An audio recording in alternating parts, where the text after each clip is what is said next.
निसर्ग किंवा ज्याला आपण जैवविविधता असं म्हणतो, याचा आपल्या आयुष्यात नक्की काय रोल आहे? हे सगळे कीटक, पक्षी, प्राणी, झाडं सगळे जे आपल्याला ओरडून सांगतात हे वाचवायला पाहिजेत, ते का वाचवायला पाहिजेत? असे प्रश्न मला अनेकदा पडत असतात आणि याच प्रश्नांची उत्तरं आपण आजच्या या पॉडकास्टमध्ये जाणून घेणार आहोत.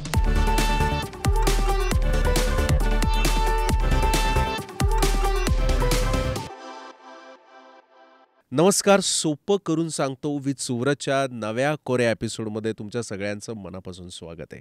आजच्या एक्सपर्ट्सशी बोलायला मी भयंकर आतुर आहे. तर मी मनापासून स्वागत करतो मंदार दातार यांचं.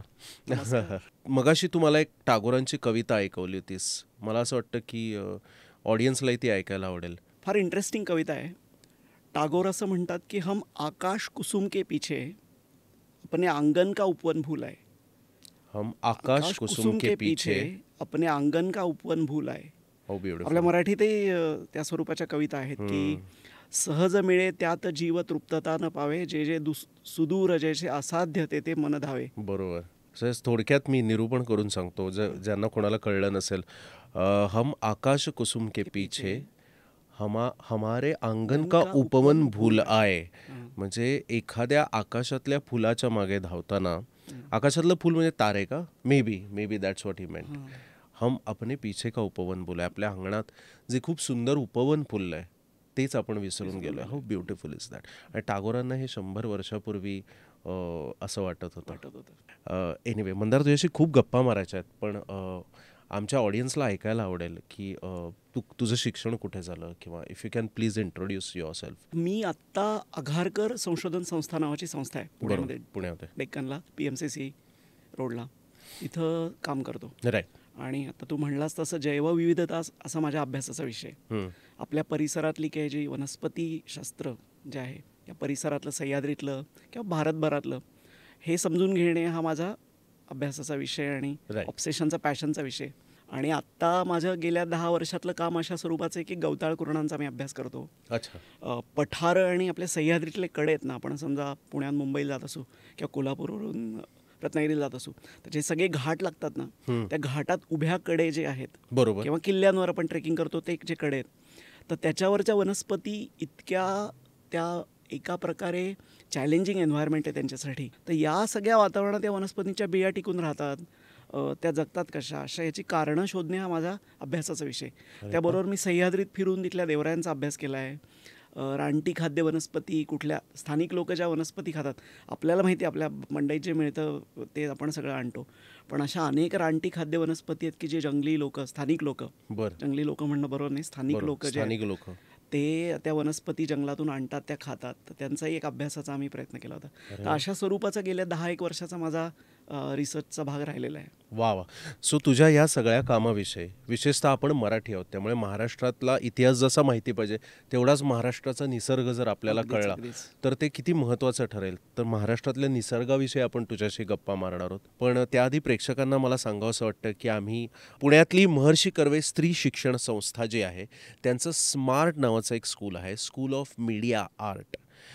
त्यांच्याच सहयोगाने आम्हाला या थिएटरमध्ये आज शूट करण्याची संधी मिळालेली आहे. ते आमचे सहनिर्माते आहेत आणि मीडिया, आर्ट, टेक्नॉलॉजी या सगळ्या संदर्भातलं शिक्षण अधिकाधिक लोकांपर्यंत पोचावं, ते त्यांना सोपं करून कळावं असा त्यांचा हेतू असल्यामुळे त्यांनी आम्ही पण सोप्या करून सांगतोय गोष्टी. So they are with us in this.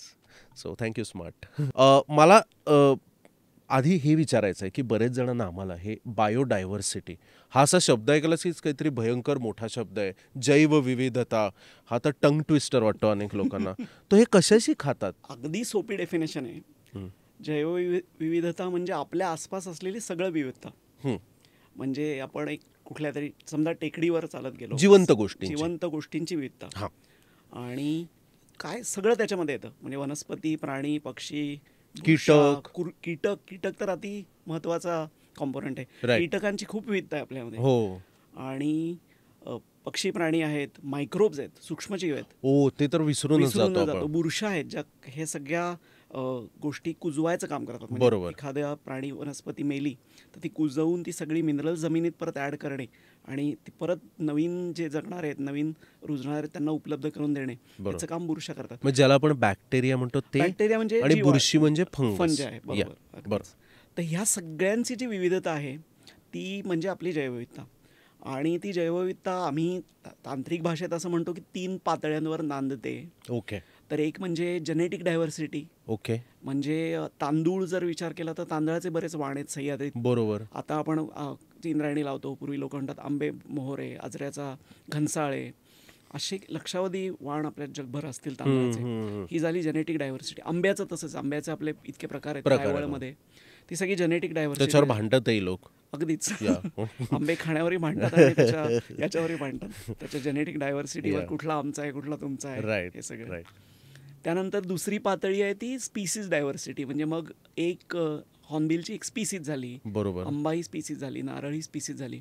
अशा स्पीसीज डायव्हर्सिटी सुद्धा आपल्याकडे आमाप आहे. जगातला विचार केला तर किती स्पीसीज असतील याचा विचार केला ना, 16 लाख जाती आहेत. 16 लाख जाती आहेत प्राणी, वनस्पती, बॅक्टेरिया, मायक्रोबच्या नोंदल्या गेलेल्या. आणि लोक म्हणतात किती असतील तर 70 ते 80 लाख. आपल्याला माहितीच नाही अजून, एक्सप्लोरच झालेलं नाही. आणि या व्यतिरिक्त जे नामशेष झालेले आहेत ते तर आणखी भूतकाळात त्या आपल्याला ठाऊकच नाही. त्या आपल्या येण्याआधी ज्या या पृथ्वीवर होऊन गेल्या त्या होऊन गेल्या. त्यातल्या काही आपल्याला माहिती आहेत, डायनोसॉर माहिती आहेत, किंवा काही फॉसिल्समध्ये जे आपल्याला प्राणी किंवा समुद्रातले जीव मिळतात वगैरे, तेवढंच. सॉरी. या तर ही दुसरी पातळी झाली स्पीसीज डायव्हर्सिटी. आणि तिसरी थोडी वरची पातळीला आम्ही इकोसिस्टम डायव्हर्सिटी म्हणतो, परिसंस्थांची विविधता. म्हणजे जंगल ही एक परिसंस्था आहे, बरोबर, कवताळकुरण ही परिसंस्था आहे.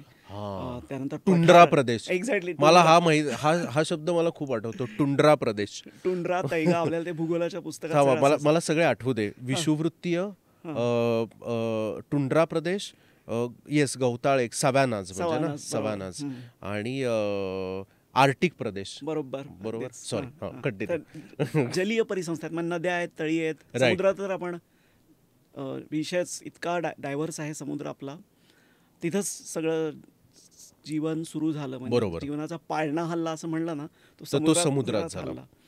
तर ही सगळी इकोसिस्टम डायव्हर्सिटी आहे, म्हणून स्पीसीज डायव्हर्सिटी आहे. आणि sorry, correct me if I am wrong, पण समुद्रात जितके वर्ष म्हणजे जीव तयार झाल्यापासून पृथ्वीवर, समुद्रात सगळ्यात आधी तयार झाला आणि त्यानंतर तो जमिनीवर आला एका काळानंतर. तर तो काळ म्हणजे तो सुरू झाल्या, म्हणजे तयार झाल्यापासून पहिला जीव ते तो जमिनीवर येण्यापर्यंतचा जो काळ आहे, तो जमिनीवर आल्यानंतरचा जो इतिहास आहे त्यापेक्षा खूप जास्त आहे. Am I right? अगदीच. म्हणजे शास्त्रज्ञांनी असं केलं की हे जे काही पृथ्वीचं सगळं अख्खं चित्र आहे ते एका वर्षात बसवायचा प्रयत्न केला. त्यात कधीतरी म्हणे एका वर्षात, म्हणजे 1 जानेवारीच्या 12:01 सुरू झालं आणि आता त्या 31 डिसेंबरचे 12 वाजलेत. वा, हे खूप इंटरेस्टिंग आहे. म्हणजे अख्ख्या पृथ्वीचं वय 450 कोटी वर्षांचं आहे. बरोबर. 450 ते आपण एका वर्षात बसवतोय आता. ओके. काहीतरी एप्रिलच्या दरम्यान जीव निर्माण झाला. ओके. 4 महिने काहीही नव्हतं. थोडे तपशिलाचे फरक असतील, पण या दरम्यान सुरू झालं. साधारण 4 महिने लागले फक्त पहिला जीव यायला, जो समुद्रात आला. आणि पार ऑगस्ट सप्टेंबर पर्यंत हे सगळं जीवन समुद्रातच होतं. हो, 6 महिने. 6 नाही, ऑगस्ट मध्ये जास्तच झाले. जून, जुलै, ऑगस्ट, 8व्या महिन्यापर्यंत. मी गमतीनं असं म्हणतो की मरीन भागामध्ये लाईफ जिवंत होतं. मरीन भागामध्ये लाईफ जिवंत होतं. वा.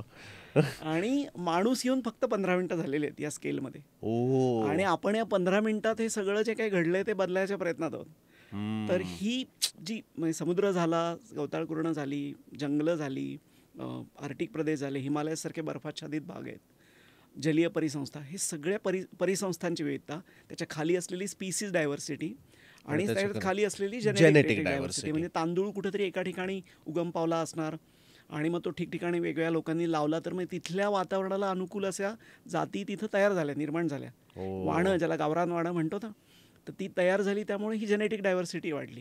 अशी 3 पातळ्यातली विविधता आम्ही ती मानत राहतो. सो या 3 गोष्टींचा मुख्यत्वे तू अभ्यास करत आलेला आहेस. आता महाराष्ट्रात समजा मला ही अशी जैवविविधता अनुभवायची असली किंवा हे करायचं असलं तर त्याचे काय मार्ग आहेत? म्हणजे मी कसं जाऊन करू शकतो? अगदी महाराष्ट्र एकदम संपन्न प्रदेश आहे, कारण आपल्याकडं आपण पूर्वेला विदर्भापर्यंत पसरलेलो आहे, पश्चिमेला समुद्रकिनारा आहे.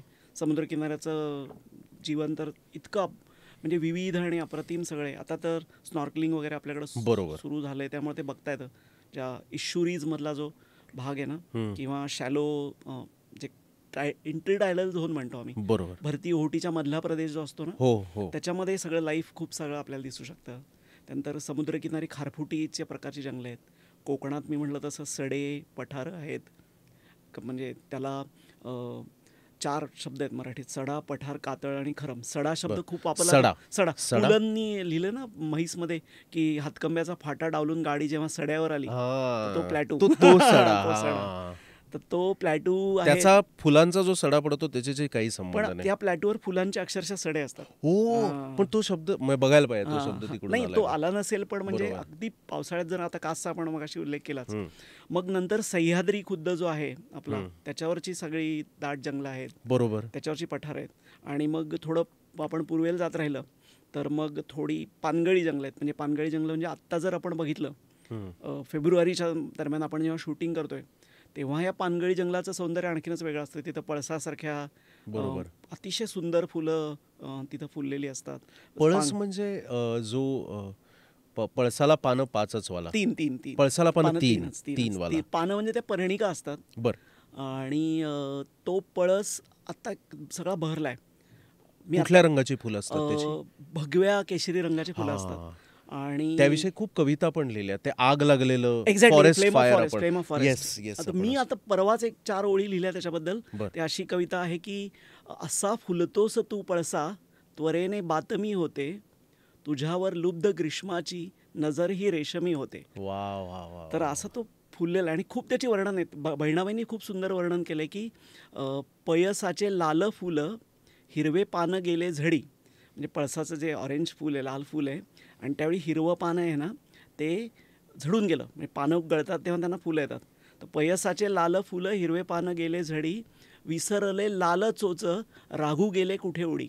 म्हणजे ते पोपट आपल्या चोची विसरून त्या झाडावर गेले, असं वर्णन करणार बहिणाबाईंचीच कविता आहे. कमाल. तर हे सगळे आता पानगळी वृक्षात पळस, पांगारा, सावर या भागात फुलतात.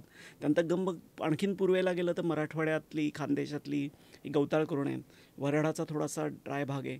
त्यानंतर विदर्भाचा जो आणखीन पूर्वेचा भाग आहे, भंडारा, गोंदिया जिल्हा, गडचिरोली, चंद्रपूर या भागात परत चांगली जंगलं आहेत. तसं महाराष्ट्रात अपार विविधता आहे सगळ्या गोष्टींची, आणि बघायला आपण बघू तेवढं थोडंच आहे. कमाल. तू आत्ता महाराष्ट्राचं असं वर्णन केल्यावर मला नेहमीच भारताविषयी असं वाटत लागलंय की भारतात हिमालय सुद्धा आहे, आणि भारतात राजस्थानसारखं वाळवंटसुद्धा आहे, भारताला खाली समुद्र किनारा सुद्धा आहे, वगैरे वगैरे. याविषयी आपण नेहमी बोलतो, पण आपण महाराष्ट्राचा असा कधीच विचार केला नव्हता. तू महाराष्ट्राचं मला एक असं फार छान चित्र आम्हाला दिलंस आज, की आपण पश्चिमेपासून सुरू केलं तर समुद्र आहे, आणि मग तिथून इकडे येत येत येत विदर्भापर्यंत किती पद्धतीची जैवविविधता आहे, ज्याला आता मला कळलं जैवविविधता म्हणजे काय. तर महाराष्ट्राचं जेव्हा आता माझ्या डोक्यात चित्र येईल तेव्हा कदाचित मला हे सगळे रिलीफ मॅपमध्ये दिसतात तशी आधी समुद्र दिसेल, मग त्यानंतर जंगलं दिसतील, मग त्यानंतर तू म्हणालास तशी पानगळीची वनं दिसतील, आणि मग परत तू म्हणालास तसं विदर्भातली अत्यंत दाट फॉरेस्ट पण दिसतील. आणि भंडारा, गोंदिया जिल्ह्यामध्ये तळ्यांची विविधता आहे. खूप तळी आहेत. अच्छा. आणि म्हणजे काय, ते 2 जिल्हे आहेत, पण इतकी तळी आहेत, आणि त्याच्यामध्ये स्थानिक मासे आहेत, मग त्याच्यावर उपजीविका करणारे स्थानिक समाज आहेत. आणि मेघदूताचं सुरुवातच ना, रामटेकला तो राहतो यक्ष. लोकांना कथा माहिती आहे, तुलाही माहिती आहे. तर त्याचं वर्णनच पहिल्यांदा आपल्या महाराष्ट्रातल्या तळ्यांनी होतं. कुसुमाग्रजांनी केलेल्या अनुवादात ते म्हणतात की, सुभग जलाशय जात नाहली वनवासी मैथिली. पहिली ओळ आहे मेघदूताची, जी आपल्या डायव्हर्सिटीचं वर्णन करते महाराष्ट्रातल्या. ज्यांना माहीत नसेल त्यांच्यासाठी मी सांगतो की मेघदूत हे कवी कालिदासांनी लिहिलेलं एक महाकाव्य आहे, आणि त्यात संपूर्ण भारताचा एका अर्थाने त्यावेळेस भूगोल कसा होता, आणि भूगोल फक्त नाही तर जैवविविधता कशी होती. तर सुरुवात होते की एक मॉन्सून जसा सुरू होतो तसे ढग ज्या पद्धतीने दक्षिणेकडून उत्तरेकडे जातात, तर त्या ढगांबरोबर आपण संपूर्ण प्रवास करतो. म्हणजे आता ज्याला आपण ड्रोन शॉट्स म्हणतो, तर मी असं म्हणेन की भारताचा संपूर्ण ड्रोन शॉट आहे तो साऊथपासून नॉर्थपर्यंत घेतलेला त्या काळातला, आणि ते कोणी वाचलं नसेल तर नक्की वाचा. दुसरा म्हणजे रघुवंश जो आहे ना, तर कदाचित विषयांतर वाटत असेल तुला, पण या मेघदूतात सातपुड्याच्या उत्तरेची वर्णन आहेत. रामटेकपासून ते अलका नगरी जो हिमालयातली आहे तिथपर्यंत. रघुवंशाच्या 4थ्या सर्गात जो रघु दिग्विजय जो आहे त्याच्यामध्ये तो रघु, कालिदासाला केवढा भूगोल माहिती होता.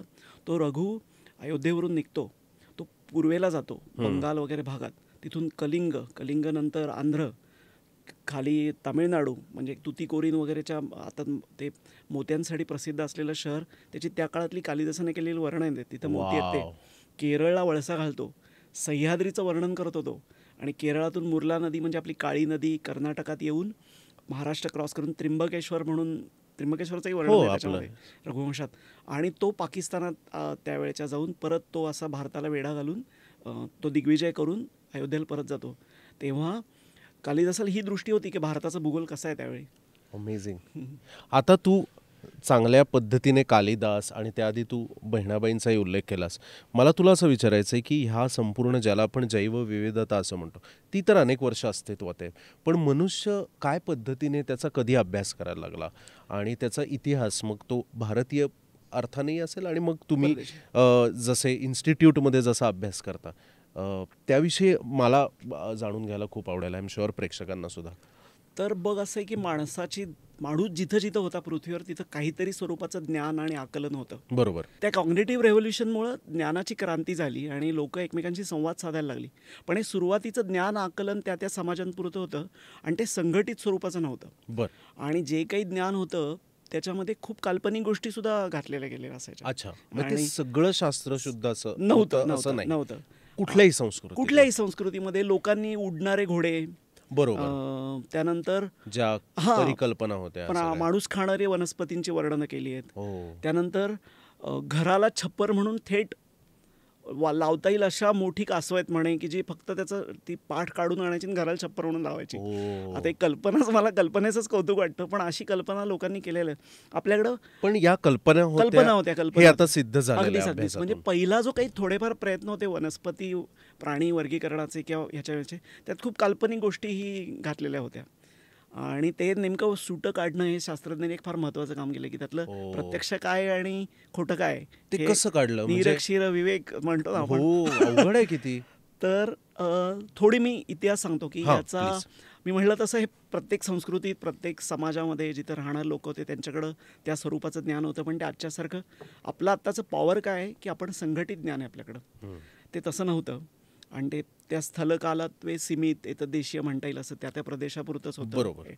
आणि हे सॉक्रेटिस, अरिस्टॉटल हे जे लोक होते, सॉक्रेटिस नंतर प्लेटो, अरिस्टॉटल आणि थिओफ्रास्टस यांनी पहिल्यांदा हे जे काही ग्रीक विचारवंत होते, थिंकर्स म्हणता येईल, त्यांनी पहिल्यांदा याला काहीतरी एक सूत्रबद्ध स्वरूप आणायचा प्रयत्न केला. बरोबर. ग्रीक लोक ग्रीसमध्ये. आणि हा साधारण काळ काय असेल? जास्ती 600-700 पूर्व 600-700. बरोबर. तर त्या काळात प्लेटोनी अशी मांडणी केली की ही विविधता आहे ना, म्हणजे आता तू म्हणलास तसा एक ससा आणि दुसरा ससा, पुण्याच्या दरम्यानच्या जंगलात, पुण्याच्या आसपासच्या जंगलात असलेला ससा आणि काय मध्य भारतातला ससा किंवा फार युरोपातला ससा हे वेगळे कसे, त्याची मांडणी लोकांना सांगता येत नव्हती. जर सर्वशक्तिमान परमेश्वराने निर्माण केलंय तर मग साच्यात चूक होता कामा नये. बरोबर. तो सगळीकडे सारखाच असला पाहिजे. तर मग ते एक्सप्लेन कसं करायचं, तर प्लेटोनी एक कन्सेप्ट त्यावेळी मांडला. विचारवंतच होते, तर त्यांनी असा एक कन्सेप्ट मांडला, त्याला इसेन्शियलिझम म्हणतात. तर तुम्ही वर्गीकरण करताना प्राण्यांचं वनस्पतींचं त्यांच्यातलं कॉमन इसेन्स शोधायचा, याला इसेन्शियलिझम म्हणतात. तर प्लेटो फार गमतीनं काय काय म्हणतो गोष्टी, आता त्या गंमत वाटतात पण त्या काळात एकदम उचलल्या गेल्या असणार आहेत. तो म्हणतो की हे सगळे जगातले ससे आहेत ना, ते खुद्द ससे नाहीच, तर ते कन्सेप्च्युअल स्पेसमध्ये कुठेतरी सशाचा एक टाईप आहे, आयडियल ससा, आणि त्याच्या कॉपीज आहेत. So they are just मिअर reflections on the wall, किंवा सँडवर आपण एका त्रिकोणाचं ड्रॉइंग केलं तर ते खरा त्रिकोण नाहीच आहे, ते त्याचं मिअर रिफ्लेक्शन आहे. तसं त्या सशांचं, आणि they are connected by some kind of invisible cord.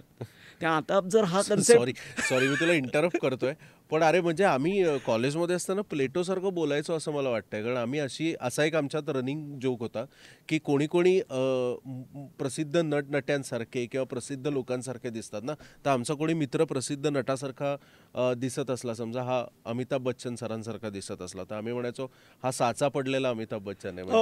म्हणजे अमिताभ बच्चन सरांचा एक साचा होता, ते वाळवायला ठेवले होते, त्यात माती भरून हा तयार करताना. आता तो कोणाचा तरी धक्का लागला, तो खाली पडला, तो थोडासा झाल्यानंतर डिस्टॉर्ट होत होता. So Plato was saying more or less the same thing की एक आयडियल सशाची कॉन्सेप्ट आहे, पण तो बदललेल्या स्वरूपात तो तयार झालेला आहे वगैरे वगैरे. त्या साच्याच्याच कन्सेप्टने त्यांनी व्हेरिएशन एक्सप्लेन केलं. मग साच्यातून प्रतिमा करताना एकसारख्या होणारच नाहीत. बरोबर. आणि त्यामुळे ते व्हेरिएशन एक्सप्लेन केलं. प्लेटो नंतर ॲरिस्टॉटल म्हणत होता की पृथ्वीवरची विविधता आहे ना, ती एक प्रकारची शिडी आहे. किती इंटरेस्टिंग कन्सेप्ट आहे बघ. त्याच्यात सगळ्यात खाली मायक्रोब्स आणि छोटे ऑर्गॅनिझम्स. पण त्यावेळेस मायक्रोब्स वगैरे माहित होते. मायक्रोब म्हणजे काहीतरी सूक्ष्म असणार आहे, म्हणजे जे आपल्याला डिव्हाइड करता येत नव्हतं. आता ते अँथनी व्हान लिओनॉक नावाच्या माणसाने मायक्रोस्कोप शोधला आणि मग सूक्ष्मजीव बघितले. खूप नंतरचे रेनेसाँ पिरियड युरोपात जो झाला त्या दरम्यानचं. पण छोटे सजीव खाली आणि मग ती उतरंड वर होत जाते आणि त्या साखळीच्या टोकावर माणूस आहे सगळ्यात महत्वाचा प्राणी या जगातला. प्राणी म्हणायचंच नाही, देवानी वेगळा निर्माण केलेला, तो सगळ्यात महान. ते ॲरिस्टॉटलनी मांडलं. त्या ॲरिस्टॉटलचा शिष्य होता थिओफ्रास्टस. थिओफ्रास्टसनी खूप आमच्या वनस्पतीशास्त्रात काम केले. त्याचं एक पुस्तक आहे ना, त्याचं टायटलच त्या टायटलच्या प्रेमात आहे. तो टायटल पुस्तकाचं नाव आहे enquiry into the plants. Enquiry into the plants. ते टायटलच मला इतकं आवडतं. हे थिओफ्रास्टसनी ही ॲरिस्टॉटल, प्लेटो, त्याच्या हे सॉक्रेटिस नंतरचे यांनी मांडणी केल्यानंतर नेरो माहिती असेल ना तुला, फिडल वाजवत बसला होता रोम जळत असताना. त्याची कथा आहे ना. त्याच्या आर्मीमध्ये एक डॉक्टर होता. त्याचं नाव होतं डायोस्कोरिडस किंवा डायोस्कोरिड्स. तर डायोस्कोरिड्सनी एक पुस्तक लिहिलं, मटेरिया मेडिका. आणि हा आपला जो शालिवाहन सातकर्णी आहे ना, शालिवाहन मधला मुख्य शालिवाहन शक सुरू होतं त्या काळात, त्याचा समकालीन असलेला. म्हणजे हा काळ काय असेल? इसवी सन पूर्व 50 वर्ष. इसवी सन पूर्व 50 वर्ष म्हणजे आजपासून साधारणपणे 2075 वर्षांपूर्वी असंच काहीतरी अंदाजे 2100 वर्षांपूर्वी वगैरे. तर त्या ह्यांनी एक मटेरिया मेडिका नावाचं पुस्तक लिहिलं. अर्थच बघ, मटेरिया म्हणजे वनस्पतींचा अभ्यास करायचा, तर मेडिका म्हणजे औषधांची मटेरियल्स म्हणून प्लॅन्ट्सकडं बघितलं गेलेलं आहे. आणि एखाद्या पुस्तकाचा किती समाजावर प्रभाव असेल. आपण म्हणतो हे पुस्तक 50 वर्ष टिकलं, हे 100 वर्ष टिकलं. डायोस्कोरिडसचं पुस्तक 1500 वर्ष त्याला महत्त्व होतं युरोपात, 1500 वर्ष. आणि त्यांनी ते मांडलंय. तो डॉक्टर होता त्या आर्मीचा, नेरोच्या, आणि त्यामुळे तो सगळ्या वनस्पतींचा अभ्यास करायचा. 500 वनस्पतींची वर्णनं त्यांनी करून ठेवलेली आहेत त्याच्यामध्ये. फक्त गंमत काय झाली, आता डायोस्कोरिडसचं पुस्तक हे छपाई तंत्र नाही आहे. बरोबर. कॉपी कशा करायच्या? हाताने. आणि डायोस्कोरिडसचे चित्र काढून ठेवलेत. मग चित्रही काय करायचे? हाताने काढायची. मग पुढचे जे कॉपी करणार आहेत त्यांनी स्वतःच्या खूप गोष्टी घुसळून ठेवल्या त्याच्यामध्ये. आणि एखादं फुल मला नाही आवडलं म्हणून मी ते थोडं मोठं काढलं. एखाद्या फुलाचा रंग गुलाबी मला नाही आवडला, ते वेगळंच झालं फुल, हा निळा काढला मी. यामुळं त्या डायोस्कोरिडसच्या पुस्तकाच्या प्रती या बदलत गेल्या एकमेकांशी आणि खूपच वेगळं काहीतरी झालं नंतर. पण म्हणजे पहिले सुरुवातीचे प्रयोग येते. पण ते लोक त्याच्यात ते बघून औषधं घ्यायचे का? हा, औषधं तयार करायचे. अरे बाप. आणि त्या काळात डायोस्कोरिडस नंतर एक सिग्नेचर होतीस, डॉक्टराईन ऑफ सिग्नेचर त्याला म्हणतात. तर ते म्हणले वनस्पतींनी एक प्रकारे सही करून ठेवलेली आहे, सिग्नेचर करून ठेवलेली आहे की तुम्ही कशासाठी काय वापरायचं, कसं औषध म्हणून निवडायचं कसं ना औषध. पूर्वीच्या आदिवासी लोकांनी वगैरे काय केलं की याच्यावर किडा नाही, एखाद्या वनस्पतीवर किडे खात नाहीत, म्हणजे याच्यात काहीतरी अशी तत्व असतील की ती किड्यांना अडवत आहेत खायला पासून, मग ते औषध म्हणून किंवा विकारांवर कुठल्या तरी वापरता येईल असं म्हणून सुरू केलं. काही गोष्टी ट्रायल एररनी बघितल्या असतील की आज ही वनस्पती खाऊन माझ्या शेजारच्या गुहेतला माणूस जगलाय, उद्या जिवंत आहे म्हणल्यावर मी खायला हरकत नाही. राईट. तर तसं तेव्हा तेही प्रयोगातूनच खूप लक्षात आलेलं आहे ट्रायल एरर. तर डायोस्कोरिडस नंतर हा सिग्नेचर ऑफ डॉक्टराईन अशा काहीतरी नावाचा तो सिद्धांत आहे. तो म्हणतो की त्या वनस्पतीवर त्यांनी सिग्नेचरच केली की तुम्ही हे याच्यासाठी वापरायचं. मग हार्ट शेप जी पानं आहेत ती हृदयरोगावर वापरायची. आपण अजूनही अक्रोड हा मेंदूसाठी खातो कारण ते मेंदूसारखं दिसतं. तर असंही एक, पण यात किती सत्यता आहे? आता प्रत्येक गोष्टीत सत्याचं काही सत्य आहे, काही असत्य आहे. पण म्हणजे असं त्या काळात वनस्पतींकडे बघायचं कसं, तर ते सिग्नेचर शोधायची आणि तो शोधणारा ग्रेट मानला जात असेल की हा काय यांनी शोधलाय. तर ते सगळं झाल्यानंतर डायोस्कोरिडस नंतर मग हा सगळा युरोपातला काळ होता. तर थोड्या वनस्पती असतील की तुम्हाला माहिती आधी छोटा प्रदेश आहे, मग त्याच्यातल्या एक 100-200 वनस्पती माहिती आहेत, मग त्याला काहीतरी स्थानिक भाषेत नाव असतील, त्यानुसार तुम्ही ती लिहून ठेवली अल्फाबेटिकली. नंतर प्रदेश वाढत गेले, मोठ्या एरियात लोकांनी जायला सुरुवात केली. या रेनेसा कालखंडानंतर तर हे सगळ्यांनी वसाहतवादीचं तुला माहिती आहे, ठिकठिकाणी आपले लोक पाठवले आणि हो. सगळे पादाक्रांत केले प्रदेश. तिथल्या वनस्पतींची माहिती सगळी झाल्यानंतर ह्यांचं कसं वर्गीकरण करायचं असा प्रश्न पडला. त्यातली एक फार इंटरेस्टिंग गोष्ट आहे, आपल्याकडे एक डच गव्हर्नर, डचांची जी सत्ता होती आपल्या कोकणातल्या काही भागात, मलबार भागामध्ये, तर त्यांचा एक गव्हर्नर होता शिवाजी महाराजांचा समकालीन असल्यासारखा, त्या काळात तो होता. तो येऊन त्यांनी या सगळ्या मलबार वनस्पतींचा अभ्यास केला. त्याचं नाव होतं व्हॅन रीड. ओके. आणि व्हॅन रीडनी या सगळ्या भागातल्या वनस्पतींचा अभ्यास केला. मलबार कोस्ट म्हणजे सह्याद्री आणि पश्चिम किनारा आहे ना आपला अरबी समुद्राचा, त्याच्यामधली चिंचोळी सगळी किनारपट्टीला मलबार म्हणतात. तू केरळमध्ये गेला तर निम्म्या हॉटेल आणि त्यांची नावं मलबारच असतात. त्याने मलबार इथून आलं. त्या मलबार कोस्टचा अभ्यास त्या माणसाने केला व्हॅन रीडनी, वनस्पतींचा सगळा त्या भागातल्या. आणि हॉर्टस मलबारिकस, हॉर्टस म्हणजे प्लांट्स, मलबारिकस म्हणजे मलबारची झाडं, असं पुस्तक प्रकाशित केलं. आणि येऊन त्यांनी, म्हणजे डच कमांडंट होता, लोकांची मदत घेतली. 3 गोव्यातले लोक होते, वैद्य होते. आणि तोवर भारतीय लोक जे तिथे राहत होते त्यांनी तशा स्वरूपात काही लिखित स्वरूपात ठेवलेलं नव्हतं. आपली तर मोठी परंपरा आहे त्याच्यापेक्षा, त्याच्या आधीची आयुर्वेदाची, पण त्यांना युरोपियन दृष्टिकोनातून ते सगळं होतं. आपल्याकडे तर मोठी आयुर्वेदाची परंपरा आहे, मौखिक पद्धतीनं ज्ञान एकाकडून दुसऱ्याकडे पास ऑन केलं, कुठल्या नेमक्या वनस्पती बघायच्या, कशाला महत्त्व द्यायचं, हे सगळं आपण केलेलं आहे त्या दरम्यान. सॉरी, भारतीय डच माणसांनी या सगळ्या ह्याच्यातल्या वनस्पतींची नोंदणी केली आणि लोकांची मदत घेतली. 3 वैद्य होते गोव्यातले, अप्पो भट, रंगो भट आणि विनायक पंडित. आणि केरळचा एक माणूस होता डॉक्टर वैद्य ईश्वरन इळवा. त्या लोकांची मदत घेतली त्यांनी आणि या सगळ्या वनस्पतींचे डॉक्युमेंटेशन केलं आणि ते परत लिस्बनला जाऊन ते प्रकाशित केलं पुस्तक. शिवाजी महाराजांचा राज्याभिषेक झाल्यानंतर 5-6 वर्षांनी ते प्रकाशित झालेलं पुस्तक आहे. तर त्याच्यामध्ये त्यांच्याकडून त्यांनी शपथपत्र घेतलंय की मी माहिती सांगतोय ती बरोबर आहे वगैरे अशा स्वरूपाचं. आणि ते त्या पुस्तकात प्रकाशित झाले. तर ती पहिले देवनागरी स्क्रिप्ट आहे प्रकाशित झालेलं पुस्तका स्वरूपात. मग त्याच्यानंतरच्या शतकामध्ये कार्ल लिनायस नावाचा माणूस आला. त्यांनी खूप वनस्पतींचा आणि प्राण्यांना नावं बायनॉमियल म्हणजे द्विनामी पद्धत वापरायला सुरुवात केली. म्हणजे आता द्विनामी पद्धत म्हणजे वनस्पती प्राणी यांना जी नावं असतात ते 2 शब्दांची बनलेली असतात. अच्छा. म्हणजे आता तू कदाचित ऐकलं असतील की जास्वंदीला हिबिस्कस रोजा सायनेन्सिस असं म्हणतात. तर त्याच्यात ते शब्द लॅटिन व्याकरण वापरून ते तयार करायचे. लॅटिन शब्द नाही, ते शब्द कुठल्याही भाषेतला असला तरी चालेल, लॅटिन व्याकरण वापरून ते तयार करायचे आणि त्यांना नावं द्यायची. तर हिबिस्कस रोजा सायनेन्सिस शब्दाचा अर्थ हा की चायनीज रोज, रोजा म्हणजे गुलाब, सायनेन्सिस म्हणजे चीन. तर त्याला प्रत्येकाला एक अर्थ असतो, तो डिकोड करत गेलं तर आणखीनच त्याच्याविषयी आपल्याला माहिती मिळते. तर ही द्विनामी वर्गीकरणाची पद्धत या लिनायसनी रूढ केली आणि त्यांनी सुमारे 12-13 हजार वनस्पती प्राण्यांना नावं दिलेली आहेत त्या काळात. त्याचं मोठं काम आहे. जायंट नॉमिनक्लेचर मशीन असं म्हणतात की तो नावं देणे, नावं ठेवणे नाही बरं का, नावं देणे नावं देण्यामध्ये इतका वाकबगार होता. त्यांनी त्याचे शिष्य होते, ते सगळीकडे जगभर पाठवले होते. त्यातला एक योहान कोनिग नावाचा जर्मन शिष्य, त्याचा विद्यार्थी होता, तो भारतातही आला होता आणि त्यांनी इथल्या वनस्पतींचे नमुने, प्राण्यांचे नमुने त्याला पाठवले आणि नावं देऊन घेतली. आता गंमत अशी आहे की त्याला एकतर इंग्रजीत म्हणतात गॉड क्रिएटेड अँड लिनायस क्लासिफाईड असं त्याच्याविषयी लिनायसविषयी म्हणतात लोक. मगाशी तू उल्लेख केला होतास आधी आपण या फॉर्मल गप्पा मारायला सुरू करण्याआधी की समर्थ रामदासांनी असा एक श्लोक लिहिलाय. तो काय श्लोक आहे? म्हणजे आता मला तो आता या क्षणी लक्षात नाही, पण त्याविषयी तर ते लोक सांगतात की त्यांचं जे काही बाकीचं स्फुट लिखाण होतं त्याच्यामध्ये वनस्पतींविषयी त्यांनी काही त्यांना कोणीतरी विचारलं की मी कुठल्या वनस्पती आपल्या परसात लावल्या पाहिजेत. बरोबर. म्हणल्यावर त्यांनी एक भली लांबसडक मोठी यादी दिली वनस्पतींची की या वनस्पती तुम्ही लावू शकता. की एक विषय, सुरुवात ते असं करतात की विषय निघाला स्वभावे, बागेमध्ये काय लावावे, म्हणून घेतली नावे काही एक. आणि ते म्हणतात की काटी राम काटी फुले कांटी, नेपती सहमुळी कर्माटी, सावी चिलारी सागर गोटी, हिवर खैर खरमाटी.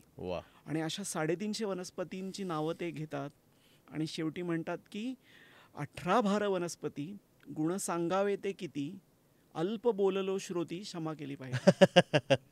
350 नावं घेऊन समर्थ म्हणतात की ही कमीच घेतली आहे. अगदीच अगदीच. तुम्हाला शक्य असेल तर यापेक्षाही जास्त लावा. कमाल आहे. पण मला याचं फॅसिनेशन वाटतंय की एकेकाळी लोकांना म्हणजे ज्ञानी माणसाला, ते ज्ञानी आपण असं मानतोच, तर ते ज्ञानी माणसाला आणि साध्या माणसाला सुद्धा इतक्या झाडांची नावं माहीत असायची, कुठल्या झाडाचा काय फायदा होतो हे माहीत असायचं. आता आपण न्यूट्रिशन किंवा या अर्थाने अनेक गोष्टी आपल्यापर्यंत पोचतात आणि तू म्हटलास तसं की ही आपल्याला डायरेक्ट इम्पॅक्ट करणारी जैवविविधता आहे. झाडं तर आहेच आहेत, झाडांविषयी आपण खूप बोलतो, पण त्या व्यतिरिक्त इतरही मायक्रोब्स आहेत, इतरही अनेक कीटक आहेत, प्राणीमात्र आहेत की ज्यांचा आपल्या संपूर्ण जगण्यावर, पृथ्वीवर, पृथ्वीच्या आरोग्यावर कळत नकळत परिणाम होत असतो. तर त्याविषयी मी तुझ्यापासनं अजून जाणून घेणार आहे. मला एक फार मी मध्यंतरी इंटरनेटवर चांगली गोष्ट वाचली की ते म्हणाले की आपल्या मुलांना जितकी ब्रँड्सची नावं माहीत असतात तितकीच जर झाडांची नावं माहीत असली, कीटकांची नावं माहीत असली, तर आज ही पृथ्वी खूप जास्त चांगल्या प्रगत ह्याच्याकडे जाईल. आणि मला फार पटलं ते. तर हे सगळं पण तुझ्याकडनं आपण जाणून घेणार आहोत. त्याआधी आपण एक छोटीशी विश्रांती घेऊया. स्मार्ट हे ज्या स्कूलमध्ये आम्ही हे सगळं शूटिंग करतो आहोत त्या स्कूलविषयी माहिती देणारी एक छोटीशी चित्रफित आहे, ती आम्हाला तुमच्याबरोबर शेअर करायला आवडेल.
कमिंग बॅक टू भारतीय इतिहासाविषयी तू म्हणत होतास की आपल्याकडे आयुर्वेद आहे.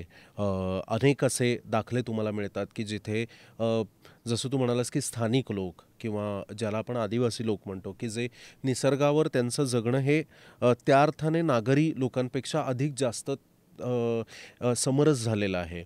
तर त्याविषयीचा थोडा इतिहास आपण कसा समजून घ्यायचा आणि त्याविषयी काय सांगशील तू आम्हाला? आयुर्वेद तर मी म्हणलं तसं मोठं शास्त्र होतंच आपल्याकडं की ज्याच्यामध्ये खूप सगळ्या वनस्पतींचा उपयोग आणि काय गुण आहेत ते सगळं नोंदवलं गेलेलंच होतं. त्यात खूप चांगली परंपरा होती आपल्याकडे हे सगळं ज्ञान एकत्रित करायची, ते रिफाईन करायची. वेगवेगळ्या लोकांनी ते रिफाईन करत आणलेलं आहे आणि स्थानिक समाजांचं एक ट्रॅडिशनल नॉलेज त्यांच्यापुरतं मर्यादित होतं की या भागात मी राहतो तर या भागात कुठल्या वनस्पती खाल्ल्या पाहिजेत, कुठल्या वनस्पती कशासाठी वापरल्या पाहिजेत, बरोबर, घर शेकरायला कुठल्या वनस्पती वापरल्या पाहिजेत. आपल्याकडे सह्याद्रीमध्ये पावसाळ्याच्या आधी अजूनही काही तिथं राहणारे समाज आहेत, ते घर शेकरडे म्हणजे घरावर काहीतरी काहीतरी लेअर टाकणे, तो एक कोळीम नावाचं गवत आहे ते वापरतात. कोळीम नावाचं गवत आहे. ते कसं असतं दिसायला? काय गवतासारखं गवत आहे पण ते पटकन ते वाळतं, पण वाळल्यानंतर पाणी टाकल्यानंतर ते हिरवगार होतं. मी जलउभारी वनस्पतींचा एक अभ्यास करतो त्या प्रकारातले. तर म्हणजे ते जमिनीत तुम्ही त्याला खोवलं नाही तरी देखील फक्त त्याच्यावर पाणी मारलं की पिवळं गवत हिरव्याकडे जायला लागतं. पण ते टिकणार नाही खूप दिवस, कारण त्यांना अर्थात रूटचं आपण कनेक्शन कट केलंय, पण त्यांच्यामध्ये ते गुण असतात. तर ते जलउभारी वनस्पती मी मगाशी म्हणलं तसं या कड्यांवरच्या तर माझा अभ्यासाचा भाग आहे. पण मला सांगायचं काय, कोळीम ते वापरायचे, औषधी वनस्पती कुठल्या वापरल्या पाहिजेत त्या भागातल्या याच्याविषयी नॉलेज या लोकांना होतं. अन्न वनस्पतींमध्ये कुठल्या सीझनला कलेक्ट करायच्या, म्हणजे एवढं आपल्याकडं नीट माहिती होतं लोकांना की ठराविक प्रकारच्या पालेभाज्या रानटी खायच्या असतील तर त्या फुलं आपल्यापूर्वी खाल्ल्या पाहिजेत. कारण वनस्पती आता आम्ही टेक्निकल भाषेत त्याचं असं एक्सप्लेनेशन देतो की वनस्पतींना फुलं आली, फुलं हा सगळ्यात महत्त्वाचा अवयव वनस्पतींचा, परागीभवन आणि पुढची पिढी ठरवणारा. तर मग त्या काळात त्यांच्यात थोडं विषाचं प्रमाण वाढतं, कारण प्रोटेक्शन वाढवलं पाहिजे ना. तुमच्याकडं जर सोनं नाणं असेल तरच तुम्ही घरात लॉकर आणणार. बरोबर. तसं त्यांच्यामध्ये त्यांच्यासाठी सोनं नाणं काय तर ही फुलं आहेत. त्यांच्या प्रोटेक्शनसाठी जास्तीची विष निर्माण करणे, टॉक्सिक कंपाऊंड निर्माण करणे, त्याच्या आधी ती बरोबर खाल्ली पाहिजे. आपल्याकडे एक भाजी आहे, त्याचं नाव आहे कवळा. कवळा म्हणजे ते कोवळेपणे खायची भाजी, या नावावरून त्याचं ध्वनीत होतच नावावरून की ती आधी खाल्ली पाहिजे. कुठे मिळते ती? सह्याद्रीत आहे. अच्छा, रानभाजी. रानभाजी पिवळी फुलं येतात, पण फुलं खायच्या आधी ती आणली पाहिजे. आणि सड्यांवर बरेचदा दिसते ती. बरं. हां. वा. आणि हे ज्ञान होतं. हे ज्ञान कसं मिळायचं लोकांना? तर आता त्याच्याविषयी अर्थात ते सगळं एकतर प्रत्ययाचं ज्ञान, हे सगळं प्रत्ययाचं ज्ञान आहे. कोणतरी मी सांगितलं, मी दुसऱ्या भागातून आलो आणि काही सांगितलं, याच्यावर काही विश्वास ठेवण्यात अर्थ नाही. तिथल्या समाजांनी बघून बघून की प्राणी काय खातात, दुसरा माणूस काय खातो, ह्याच्यात काय खायचं, म्हणजे विविक्षित परिस्थितीमध्ये काय खायचं. ब्रिटिशांनी जे काही डॉक्युमेंटेशन केलं त्याच्यात एक महत्त्वाचं डॉक्युमेंटेशन आहे. त्या काळात त्यांनी प्रत्येक कलेक्टरला पत्र लिहिली आणि म्हणले की तुमच्या भागात दुष्काळ पडल्यावर कुठल्या वनस्पती खाल्ल्या जातात, कारण दुष्काळ म्हणजे दुष्काळ, आपल्या नेहमीच्या वनस्पती मिळणार नाहीत. तर त्याची एक मोठी यादी प्रकाशित आहे की दुष्काळ पडल्यावर कुठल्या वनस्पती खाल्ल्या पाहिजेत. कारण प्रत्येक समाजापाशी ते ज्ञान होतं. हां, ते पास ऑन होत होतं वडिलांकडून मुलाकडं, मुलाकडून त्याच्या मुलाकडं, की आत्ताच सुकाळ आहे, हे खा, याचं संवर्धन कसं केलं पाहिजे, काय खाल्लं पाहिजे, काय स्टोअर केलं पाहिजे, काय स्टोअर न करता पटकन खाल्लं पाहिजे. आणि मग लोथ नावाचं एक रानटी अशी खाद्य वनस्पती आहे. लोत म्हणतात. लोत हां, आपल्याकडचीच आहे. हां, म्हणजे त्याच्या फुलाला लोत म्हणतात, आम्ही त्याला शेवळा असं म्हणतो. बरं. कशी दिसते ती? तर ती आपल्या सुरणाच्या कुळातली वनस्पती आहे. बरोबर. पावसाळ्याच्या त्याला कंद कंद असतो, कंद खाल्ला जात नाही. आणि वर जशी मोठी पानं असतात सहसा कंदांना, बरोबर कंदांना टसटशीत मोठी पानं बरोबर मोठी पानं असतात. आणि मग त्याला एक थोडासा नागासारखा दिसणारा फुलोरा येतो, नागफणी नावाचे एक, आपल्याकडे सह्याद्रीला कोबरा लिली ते तसे. आणि त्याचे फुलोरे कधी खायचे, कुठले फुलोरे साठवून ठेवायचे की जे उन्हाळ्यात खाता येतील, अशाविषयीचंही खूप अंडरस्टँडिंग चांगलं होतं. कुठली भाजी कशात शिजवून खाल्ली की चांगली होते. समजा काहीतरी कोष्टाचे कंद खायचे असतील तर काही भागात ते नारळाच्या दुधात शिजवून खातात. पहिलं पाणी, त्यामुळे त्याचं न्यूट्रिशन वाढतं. हां, म्हणजे किंवा काही पहिलं पाणी, उदाहरणार्थ काही वनस्पतींचं उकळल्यानंतर पहिलं पाणी टाकून देतात, कारण ते कदाचित थोडं विष असतं, टॉक्सिक असतं. ते लोकांना हे सगळं ज्ञान अतिशय व्यवस्थित होतं. कुठला तांदूळ आपल्या भागात चांगला येतो तो लावला पाहिजे म्हणून. प्रत्येक, आपण आता टाईम मशीनमध्ये बसून 500 वर्षापूर्वी गेलो तर आजसारखा इंद्रायणी आणि हे सगळे बासमती सगळे मिळणार नव्हते. तर प्रत्येक भागात वेगळे वाण होते त्या तांदळाचे. आता मी मगाशी आजऱ्याचा घनसाळचा उल्लेख केला, तर ते पूर्वी हां, ते तसे काही वाण प्रत्येक भागाला स्वतःचे असे तांदळाचे वाण, त्या परिस्थितीत टिकून राहणारे. सह्याद्रीमध्ये, विदर्भात वेगळं वाण होते, तिथल्या परिस्थितीत टिकून राहणारे. असा आपले सगळे प्रदेश त्या बाबतीत संपन्न होते. उदाहरणार्थ आपल्याकडं इथं डांगी नावाची गाय, जी स्थानिक इगतपुरी तालुका आणि खाली अकोले नावाचा नगर जिल्ह्यातला तालुका आहे, त्या भागातल्या डोंगराळ भागात ती राहते. तर लोक, आता हे मी ताडून बघितलेलं नाही, पण गायांचे वगैरे अभ्यासक सांगतात की तिला स्पेशल अशा ऑइल ग्लँड्स आहेत शरीरावर की ज्याच्याने जास्ती पावसाचा परिणाम होत नाही. आणि ती त्या अकोले आणि ह्याच्यातले डोंगरातले तुला उतार अंदाज कल्पना करू शकशील, त्या भागात त्या आरामात डोंगरावर वगैरे जाऊ शकतात. आता ती त्याच भागात, त्या 2 तालुक्यात रिस्ट्रिक्ट असलेली गाय. आणि मग ते राजूरचे पेढे का पॉप्युलर आहेत, कारण त्या सगळ्या डांगी गायचे असतात. अशा सगळ्या, म्हणजे प्रत्येक भागासाठी महत्त्वाचं असं त्या भागात एक जपलेली संपन्न विविधता होती. तू म्हणालास तसं की गेली अनेक शतकं आपल्याला जर आपण काव्य पाहिली किंवा आपण त्या काळात अभ्यास करणारे लोक पाहिले तर ह्या निसर्गाचं आपल्याशी काहीतरी गहिरं नातं आहे हे आपल्याला नेहमी कळत होतं, याची जाणीव आपल्याला होती. आज मी शहरात वाढलेला मुलगा आहे, मला याची जाणीव असते की निसर्ग नावाची गोष्ट काहीतरी माझ्यावर परिणाम करत आहे बाबा. पण हे जे बायोडायव्हर्सिटी, म्हणजे मोठ्या गोष्टी तर करतातच आहेत, म्हणजे तापमान असेल, हवा असेल, पाणी असेल वगैरे वगैरे, पण हे जे बायोडायव्हर्सिटी नावाचं प्रकरण आहे, आपण बोलतो याविषयी की झाडं लावली पाहिजेत, झाडं जगवली पाहिजेत वगैरे वगैरे वगैरे, पण तेवढ्यावर ते थांबून मला असं वाटतं चालणार नाही आहे. हे बायोडायव्हर्सिटी माझ्या आयुष्यात कुठपर्यंत घुसलेलं आहे, त्याच्यावर माझं जगणं कसं अवलंबून आहे आणि कसं समजून घ्यायचं मी हे. तो म्हणला तसं मला एकदम नायगावकर आठवले. हम्म. कारण ते तू म्हणलास ना, शहरी माणसाला जैवविविधता किंवा निसर्ग हा तसा थोडासा लांबूनच दूरचाच, बघितला. हो. तो नायगावकरांनी 1-2 याच्यात कवितांमध्ये सांगितलं की त्यांनी त्या टुरिस्ट गाईडला सांगून ठेवलं होतं की निसर्ग सौंदर्य आला की मला उठवावर का बसमध्ये. किंवा त्यांनी शहरात आल्यावर हिल स्टेशनला जाऊन आल्यावर काय वर्णन केलं तर काय मोठेले डोंगर कचऱ्याच्या ढिगापेक्षा मोठे. I know. तर असं म्हणजे शहरी माणसाचा दृष्टिकोन खूप वेगळा आहे. कारण मी म्हटलं तसं माझ्या नळामध्ये तोटी खुली केली की लगेच पाणी येतं. बरोबर. हां, टॅप ओपन केला की पाणी मिळतं. मला ऑनलाईन भाज्या ऑर्डर करतो आता, तर ऑनलाईन जात पण नाही. भाज्या ऑर्डर करतो. काय कुठं पिकतं काहीच माहीत नाही आपल्याला. हां, आणि कुठून काय येतं काहीच माहीत नाही. आपल्याला सगळ्या गरजा बसल्या जागी पुऱ्या होत असल्यामुळं माहीत नाही आहे नेमकं म्हणजे. आणि जैवविविधतेचा आपण भाग आहोत हे काहीसं विसरणं होतं आहे आजकाल. बरोबर. आणि ह्याच्यातूनच आपण आलो आहे. एकेकाळी आपण आदिवासी होतो, त्याच्या आधी केवमॅन होतो, त्याच्या आधी माकडं होतो, आणि त्याच्या आधी समुद्रात काहीतरी सजीव होतं. तिथूनच आपण उत्क्रांत होत इथपर्यंत आलो आहे. हे माझ्या मते थोडंसं कुठंतरी विसरलं जाते. आणि हे कुठंतरी तुमच्या संवेदनांमध्ये घुसवणं महत्वाचं आहे. डोक्यात घुसवणं की आपण हे जैवविविधतेचा भाग आहोत आणि जैवविविधतेने आपल्याला इतके दिवस तारलेलं आहे. कारण आपण जेव्हा केवमॅनचं काय माकडाचा माणूस झाला असेल तर त्याला तारायला त्यात तो पुढं जाण्यासाठी जैवविविधतेनेच मदत केली आहे. अन्न म्हणून, औषध म्हणून, सुरक्षेसाठी, घरं तयार, शेल्टर्स म्हणून. तर ही जैवविविधता आता आपण इतकं लांब आल्यामुळं ती विसरू नये. ही प्रक्रिया जिथून आलेलो आहे, ही हिस्ट्री आहे ना, ती विसरता कामा नये आपण की याच्यातूनच आलेलो आहे. आणि त्याच्यासाठी माहिती आहे हे फार गरजेचं आहे. आणि लोक मला नेहमी विचारतात की मी आता तुमची जैवविविधता आहे काय, उपयोगी वनस्पती आहेत काय, उपयोग काय. कारण तर ते विचारलं जातच नेहमी. हा प्रश्न असतोच. साने मॅडमचं एक गमतीदार कथा आहे की त्यांना एकाने त्या वृक्षपरिचय कार्यक्रम करत होते आणि लोकांचा कल कसा असतो की त्यांना एकाने विचारलं की या झाडाचा उपयोग काय. काय उगाच काय लावायचं. त्या म्हणल्या तुमचा उपयोग काय.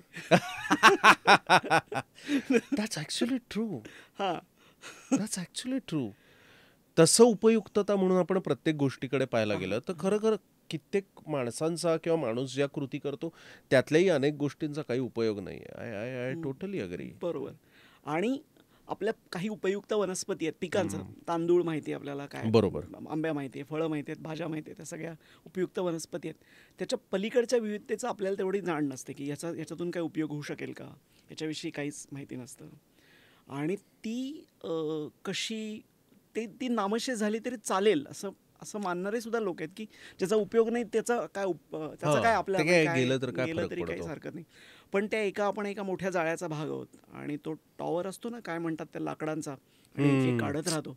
तशी एक पीस जेंगा टॉवर, तर ती एक लाकडाचा ठोकळा काढत राहिलो तर तो लगेच पडत नाही. म्हणतो कधीतरी पडणार असतो. टिपिंग पॉईंट असतो ना, तर तो कधी येईल ह्याची आपल्याला नेमकी माहित नाही. त्यामुळे फार चांगलं उदाहरण दिलंस तू. म्हणजे मला असं वाटतं की ज्याला आपण निसर्ग असं म्हणतो, थोडक्यात त्याची कल्पना समजा आपण अशी केली की ते अत्यंत डेलिकेट पद्धतीने अत्यंत वर्षानुवर्ष, आणि कोणी त्याचा असा निर्माता नाही आहे, पण एकमेकांवर अवलंबून असलेलं असं एक जेंगाचा टॉवर आहे ज्याच्यात प्रत्येक ठोकळा जो आहे तो एकमेकांवर अवलंबून आहे. आणि तू म्हणालास प्रत्येक स्पीसीज जे तू 3 भागातली सांगितलीस, मग ती कीटकांपासून असो, झाडांपासून असो, ती बुरशीपासून असो, ते अगदी वाघ असेल, सिंह असेल आणि आपल्यासारखे मॅमल्स असतील, पक्षी असतील, हे सगळे त्या जेंगाचा ठोकळा आहेत. आणि त्यातला एक पीस दुर्दैवाने नाहीसा करतोय आपण, किंवा आपल्या काही कृतींमुळे, भानामुळे किंवा अनावधानाने तो पीस जर नाहीसा झाला तर कधीतरी हे सगळं पडणार आहे. I agree. तर उपयोगी किंवा आत्ता आपल्या परिघाच्या बाहेरच्या असलेल्या वनस्पती किंवा प्राणी किंवा सजीव बुरशा या उपयोगाचे नाहीत म्हणून त्या नाकारणे, त्यांचं अस्तित्व नाकारणे हे बरोबर नाही. 2-4 उदाहरणं खूप देता येतील. समजा सिंकोनासारखी औषधी वनस्पती जी मलेरियाचं फार उत्तम औषध आहे, ती त्याचा उपयोग माहीत होण्यापूर्वीच नामशेष झाली असती तर त्याचा उपयोग कधीच कळला नसता. बरोबर. आणि ते कधी कळलं आपल्याला सिंकोना औषधी? सिंकोना हे दक्षिण अमेरिकेतली वनस्पती आहे आणि ती जेव्हा ते एक वसाहतवादी दक्षिण अमेरिकेत पोचले, हा मलेरिया हा डिसीज ओल्ड वर्ल्डचा आहे आणि ती स्पीसीज तिकडची आहे. तर तेव्हा त्यांना कळलं रबर तिकडूनच मिळालेलं, दक्षिण ब्राझीलमधून आता आलेलं 300-400 वर्षापूर्वी. एक्झॅक्टली. कोलंबस तिकडे गेल्यानंतर हे सगळे कोलंबियन एक्सचेंज असा शब्द वापरतात. ही त्याच्या आधी हे नवीन जग माहितीच नव्हतं, दक्षिण अमेरिका, उत्तर अमेरिका. आणि कोलंबस तिकडं पोचल्यानंतर आपल्याला कळायला लागलं की काय तिकडं डायव्हर्सिटी आहे. मग त्यानंतर तिकडून इकडं काय आलं, इकडून तिकडं काय गेलं, याला कोलंबियन एक्सचेंज म्हणतात. तर कोलंबियन बटाटा खूपच म्हणजे अनेक आपल्या म्हणजे चिकू तिकडचा आहे, मिरची तिकडची आहे, बटाटा तिकडचा आहे, टोमॅटो तिकडचा आहे, सगळे दक्षिण, काजू तिकडचा आहे, पपई तिकडची आहे, सीताफळ तिकडचं आहे, अनेक उदाहरणं देता येतील. ते कोलंबियन एक्सचेंज नंतर रबर कळलं ना, पण त्याच्या आधीच ते नामशेष झालं असतं तर काय. एक उदाहरण मला फार द्यायला आवडेल, ते म्हणजे थोडं इलॅबोरेटेड उदाहरण आहे प्लीज, पण इंटरेस्टिंग आहे. की एक माशी आहे कुठल्या तरी जंगलातली, तिचा मला काय उपयोग असं आपण म्हणू शकतो, गांधील माशी आहे. तर अशीच एक गांधील माशी, व्हेस्पा मॅन्डेरिना असं त्याचं झुलॉजिकल नाव आहे त्या माशीचं, गांधील माशीचं.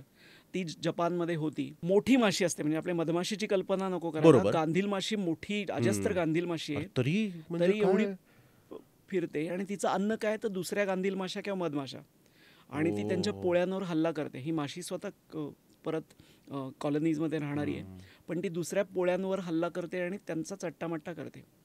तर आता ती पोळ्यावर हल्ला केल्यावर त्याला एनर्जी राहिली पाहिजे ना, कारण एवढं पळाल्यानंतर काय एनर्जी राहणार तिथं हल्ला करायला. तरी तिला पुरेशी एनर्जी असते शेवटची जी मारामारी करायची असते त्याच्यासाठी. हां, स्लॉग ओव्हरची बॅटिंग. तर टाकाकी अबे नावाचे जापानी शास्त्रज्ञ आहेत, त्यांनी याचा विचार केला की हे काय, हे असं कसं होतं.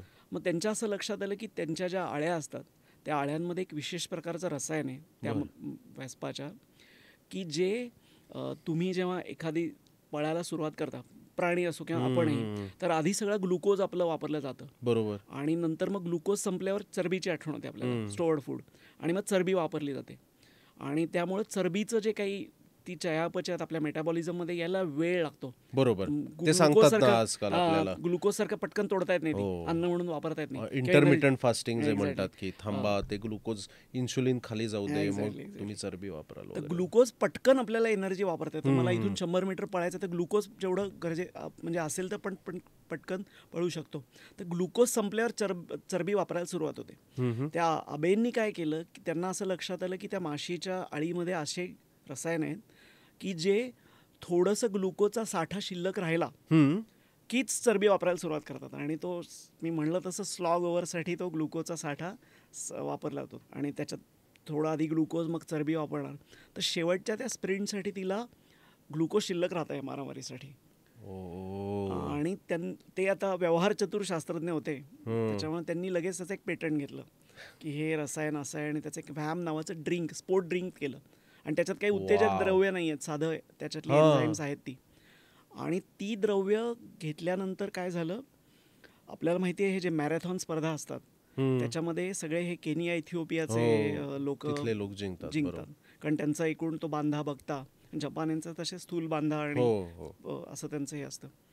तर त्या स्पोर्ट ड्रिंक घेऊन, त्याचं सेवन करून, ते पिऊन एका जपानी स्त्रीनी, टाकाहाशी असं काहीतरी तिचं नाव होतं, 2000ची सिडनी ऑलिम्पिकची मॅरेथॉन जिंकली.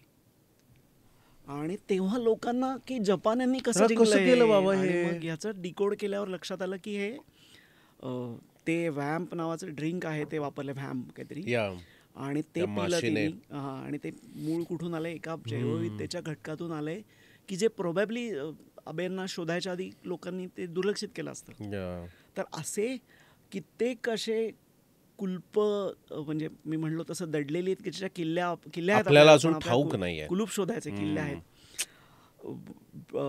हे फार छान बोललास तू. किल्ले आहेत, आपल्याला कुलप शोधायचे आहेत. हे वेगळं थोडंसं गणित आहे. तर हे किल्ल्या म्हणून बघितलं पाहिजे.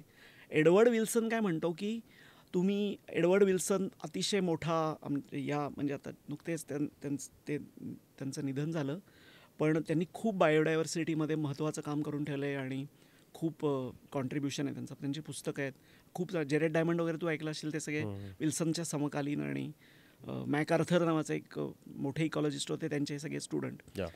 तर विल्सननी काय सांगून सॉरी ठेवलं? तुला एक मी हां. मध्ये इंटरप्ट करतो.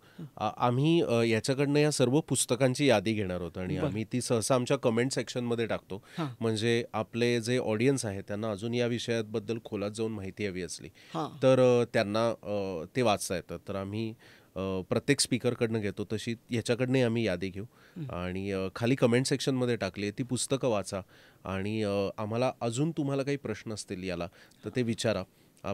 ते कसे प्रश्न ॲड्रेस करायचे ते आपण नंतर बघू या. तर विल्सन काय म्हणतो, फार महत्त्वाचा मुद्दा आहे, मला फार हा गेम चेंजिंग मुद्दा वाटतो. तो म्हणतो की तुम्ही जेव्हा एखादी गोष्टीचं ठरवता की कॉन्झर्वेशन करायचं आहे, मी म्हणतो की माणसाच्या उपयुक्ततेच्या परिघाबाहेरच्या स्पीसीज आहेत त्यांचं कॉन्झर्वेशन करा, बरोबर. त्यांचं संरक्षण संवर्धन करा. तर अशा स्पीसीचं कॉन्झर्वेशन करायचं जेव्हा ठरवलं तुम्ही, तर you get a chance to know more about those species. की तुम्हाला मग संवर्धन कशाचं करायचं आहे हे तुम्हाला आधी माहिती पाहिजे. तर त्याचं कन्झर्वेशन करायच्या प्रयत्नात त्याचे कदाचित असे नवीन गुण उलगडू शकतील. म्हणजे कन्झर्वेशन करायचं म्हणून आपण त्याच्याविषयी अधिक माहिती घ्यायला जाऊ आणि अधिक माहिती घ्यायला गेल्यानंतर आपल्याला त्याचे असे काही गुण उलगडतील की जे भविष्यात आपल्याला उपयोगी ठरू शकतात. त्यामुळे सगळं आपल्याच फायद्याचं आहे. आणि आपण म्हणतो ना, घरात आपल्याला उपयुक्त असलेल्या गोष्टी आपण टाकून देत नाही, तसं काहीसं निसर्गाप्रती की ह्या उपयुक्त आहेत म्हणूनच बघायला सुरुवात केली, बरोबर, भविष्यातल्या उपयोगी ठरू शकणाऱ्या असतील असं बघायला सुरुवात केली, तर मग आपण काहीच टाकणार नाही. मला एक जाता एक दोन प्रश्न तुला विचारायचं होते. म्हणजे थोडक्यात आपण हे समजून घेतलं पाहिजे की निसर्ग म्हणजे आपण शहरातून बाहेर गेल्यानंतर काहीतरी एक विशिष्ट झाडं झुडपं शांतता म्हणजेच निसर्ग असं नसतं. तर निसर्ग थोडक्यात तुला असं म्हणायचं आहे तो प्रत्येक ठिकाणी आहे. बरोबर. तो आपल्या भाज्यांमध्ये आहे, भाज्यांमधले असलेल्या मायक्रोब्सवर आहे. आता तर ही लक्षात आलंय की आपल्या पोटातले जे गट बॅक्टेरियाज असतात जे आपल्याला चयापचय क्रियेसाठी अत्यंत महत्त्वाचे आहेत, आपल्याला संपूर्ण आपल्या मेंटल हेल्थसाठी महत्त्वाचे आहेत, त्याच्यात सुद्धा खूप बायोडायव्हर्सिटी आहे. त्यातल्याही याच्यात एक पूर्ण वेगळ्या सिस्टीम्स आहेत. आणि जसं मला correct me if I am wrong पण जसं आफ्रिकेत एक पूर्ण पद्धतीचे म्हणजे तिथे जिराफ सापडतात, जिराफांवर मग अवलंबून असलेले काय मांसभक्षक सापडतात, तसंच गिधाडं सापडतात. जिराफ जी झाडं खात म्हणजे ती झाडं आहेत त्या झाडांच्या पोटात काहीतरी वेगळे कीटक आहेत, तसंच मायक्रोब्स आहे. म्हणजे आफ्रिकेतल्या लोकांचं गट बॅक्टेरिया अजून कुठल्या इतर खंडातल्या लोकांचं गट बॅक्टेरिया आणि आपलं गट बॅक्टेरिया हे बदललेलं असतं आणि आपण जे खातो त्यानुसार ते बदलत असतं. म्हणजे जैवविविधता बायोडायव्हर्सिटी किंवा निसर्ग ही गोष्ट काही तितकीशी आपल्याला वाटते ती आपल्या परे गेलेली नाही आहे. ती आपण फक्त बघायला विसरलेलो आहोत. सो ती बघायला सुरुवात केली तर मे बी आपल्याला ती जिथे तिथे दिसू शकेल असं तू तुझे आहे तुझं पाशी तुझं आहे तुझं पाशी. येस. तर ते बॅक्टेरियाचंच की असं, त्यामुळे आता मी आहे असं म्हणण्यापेक्षा आम्ही आहोत. कारण मी तुझ्याशी जे बोलतोय ते सगळं मी माझ्याकडून मेंदूतून येत नाही, तर ते बॅक्टेरियाही त्याला काही स्वरूपात कॉन्ट्रीब्यूट करतात. फक्त जाण्याआधी अगदी शेवटचं, जर मी सामान्य माणूस आहे आणि मी हे पॉडकास्ट ऐकलं, आता मला खूप रस निर्माण झाला आहे, तर भारतीय माणसाने सुद्धा म्हणजे महाराष्ट्र भारत या अर्थाने बायोडायव्हर्सिटीबद्दल मला अजून जाणून घ्यायचं असेल तर, निसर्गाबद्दल अजून जाणून घ्यायचं असेल तर, आणि जे तू एक इंटरेस्टिंग इतिहास पण सांगितलास या सगळ्याचा की बाबा रे पृथ्वी 24 तासाची आहे आणि बायोडायव्हर्सिटी कशी वर्क करते, याविषयी काही एक तू 4-5 पुस्तकं जर आम्हाला सांगू शकलास, मराठी इंग्रजी कुठल्याही भाषेतली, कारण आजकाल अनेक चांगले इंग्रजी पुस्तकांचं भाषांतर मराठीत उपलब्ध असतं, किंवा काही इतर काही मटेरियल तू आम्हाला सांगू शकलास तर. बरोबर आहे. खूप इंटरेस्टिंग पुस्तकं मराठी इंग्रजीत उपलब्ध आहेत त्याच्यासाठी. अनिल गोरे नावाचे स्टॅटिस्टिशियन आहेत पुण्यातले, जी म्हणजे संख्याशास्त्र, पुणे विद्यापीठात संख्याशास्त्र विभागात ते होते. त्यांनी मराठीतलं उत्क्रांतीचं पहिलं पुस्तक लिहिलं, त्याचं नाव आहे नराचा नारायण. हो बर. आणि आता ते फ्रीली डाउनलोडसाठी उपलब्ध आहे, कारण ते असं जुनं पुस्तक आहे. नराचा नारायण. नराचा नारायण. गोरे सर अनिल गोरे. त्यानंतर मिलिंद वाटवे आणि विवेक परांजपेंनी आपली सृष्टी आपले धन नावाची एक मालिका पुस्तकांची एक प्रकाशित केली. तर ती मराठीतली फार महत्त्वाची पुस्तकं आहेत. येस. आणि मराठीतलं कधी कधी काय होतं, विज्ञान हे वर्णन करून थांबतं. कारण काय होतं, हे फॅसिनेटिंग वाटतं तुम्हाला की पळस काय सुंदर फुलला आहे, हा पक्षी काय सुंदर आहे. बरोबर. आणि त्याच्या मागं जाऊन लोक त्याचं विज्ञान डिकोड करायला बघत नाहीत की हा गरुडाला एवढे पंख पेलवतात कसे, याची चोच ही अशी काम करते, तर त्याच्या मागचं सायन्स काय. तर वर्णन करून न थांबणारी पुस्तकं सुद्धा मराठीत बऱ्यापैकी. मिलिंद वाटवेंचं एक अरण्यक नावाचं पुस्तक आहे. अरण्यक. हां, अरण्यक. की केवळ जंगलात त्यांचा जो मुक्काम होता त्याच्यावर वर्णन न करता त्याच्या मागचं विज्ञान डिकोड करायचा त्यांनी प्रयत्न केला. कृष्णमेघ कुंटेचं एक काय रानवेड्याची शोधयात्रा नावाचं, एका रानवेड्याची शोधयात्रा नावाचं पुस्तक आहे. गाडगीळ, माधव गाडगिळांनी गेल्या काही वर्षात खूप छान पुस्तक लिहिली. त्यात उत्क्रांती यात्रा नावाचं पुस्तक त्यांचं आहे. एक त्यानंतर वारुळ पुराण, हे विल्सनचा मगाशी मी उल्लेख केला ना, तर त्यांनी विल्सननी 3 प्रतलांमध्ये, एक माणसामध्ये काय चालतं, समाजामध्ये काय चालतं, आणि मुंग्यांचा समाज त्या परिसरात, अँट्सचं समाजांमध्ये काय चालतं, हे तिन्ही स्तर एकत्र करून अँट हिल नावाची कादंबरी लिहिली विल्सन. आणि त्याचा मराठी अनुवाद नंदा खरेंनी केला आणि त्याची मोठी प्रस्तावना माधव गाडगिळांनी लिहिली आहे. वारुळ पुराण नावाने ते मराठीत पुस्तक आहे. तर ते अगदीच बघण्यासारखी ही काही पुस्तक आहेत. त्यांचं गाडगिळांचं आत्मचरित्र आले. आणि इंग्रजीत तर अमाप साहित्याच्या विषयी उपलब्ध आहे. माझे अत्यंत आवडते लेखक म्हणजे मॅट रिडलेनी खूप चांगली पुस्तकं लिहिली. जीनोम नावाचं त्याचं पुस्तक आहे. रेड क्वीन नावाचं पुस्तक आहे. नेचर का नर्चर असा एक वाद असतो सायन्समध्ये होता काही वर्ष, ते त्यांचं दुवा साधणारं नेचर व्हाया नर्चर असं मॅट रिडलेचं पुस्तक आहे. रिचर्ड डॉकिन्सची खूप अप्रतिम पुस्तक आहे. तू मगाशी उल्लेख केलाच. हल्डेननी काही काही पुस्तकं लिहिली आहेत की गोष्टींना इतिहास असतो नावाने त्याचा मराठीत एक अनुवादही पुस्तक आहे. तर हल्डेन एक फार पॉलिमॅथ होता आणि खूप विद्वान होता. आणि तो भारतात सेटल झाला, भारतीय नागरिकत्व घेऊन, आणि इथंच गेला. आणि कॅन्सरनी तो मुंबईत गेला तेव्हा cancer such a funny thing नावाची कविता लिहिली आहे. म्हणजे माणूस जो मृत्यूशय्येवर आणि विनोदी कविता लिहितो. तर त्या हल्डेनचाच आता उल्लेख केला आपण मगाशी केला. तो त्याला विचारलं की तुमचं काय मत आहे, कोणी निर्माण केलं आहे जग आणि त्याचं काय, कसा चॉईस आहे, त्या एक काय जो विश्व निर्माण करणारा परमेश्वर आहे त्याचा काय चॉईस आहे. तो म्हणाला मला माहीत नाही नेमकं त्याच्याबद्दल काय, पण नक्की त्याला कीटक खूप आवडत असणार, नाही तर त्यांनी एवढ्या जाती तयार केल्या नसत्या. कारण कीटकांच्या सगळ्यात जास्ती जाती आहेत. बरोबर. तुला माहिती आहे एका माणसामागं 6 ट्रकलोड जाती कीटकांची संख्या आहे. एका माणसामागं पृथ्वीवर जर बायोमास बघायला गेलं तर एक माणूस त्याच्या अगेन्स्ट दॅट मॅन पृथ्वीवर 6 ट्रक लोड भरतील एवढे कीटक आहेत. राईट. म्हणजे बायोमास म्हणजे आपण जे जे जिवंत प्राणी आहेत त्या सगळ्यांना एकत्र केलं तर ते जे तयार होतं त्याला आपण बायोमास असं म्हणतो. आणि प्रत्येक माणसामागे 6 ट्रक भरतील एवढे कीटक आहेत. त्याचं कार्टूनही एक इंटरेस्टिंग होतं की एक माणूस उभा आहे आणि त्याला एक जण येऊन सांगतो ते तुमच्या वाट्याचे कीटक आहेत, 6 ट्रक मागे थांबलेले असतात, कुठे टाकायचं सांगा. तर हल्डेनची खूप पुस्तकं आहेत. त्यानंतर मायकल पोलन म्हणून एक लेखक आहे, त्यांनी त्याचं एक ऑम्निव्होरस डायलेमा नावाचं खूप छान पुस्तक आहे. तर मायकेल पोलन एक दिवस बागेत बसला होता आणि तो बटाटे लावत होता ह्याच्यामध्ये गार्डनमध्ये. त्याने मधमाशा जाताना बघितल्या आणि त्यांनी विचार केला की मधमाशा का जात आहेत, कारण त्या फुलांचं परागीभवन करणार आहेत, त्यांच्या बदल्यात त्यांना काय मिळणार आहे, त्यांना मकरंद मिळणार आहे. फुलांना काय मिळणार आहे, तर पॉलिनेशन करून घेणार आहे. तो म्हणतो कोणी कोणाला कामाला लावलंय, फुलांनी मधमाशांना कामाला लावलंय का मधमाशांनी फुलांना कामाला लावलंय. मग त्यांनी थोड्या वेळ विचार केला की मी बटाट्याला कामाला लावतोय का बटाट्यानी माणसाचा वापर करून स्वतःचा प्रसार करून घेतलाय. कारण मक्याला wait you are saying something which is amazing. कारण I never thought of this like that. कारण मक्याला बटाट्यांना त्यांना जर सदाहरित त्यांना शेवटी प्रत्येक वनस्पतीला स्वतःचा प्रसार करून घ्यायचा आहे. हो, कारण DNA we are all DNA ची कॉपी करणारी मशीन्स होत. बरोबर आहे, आपण सगळेजण.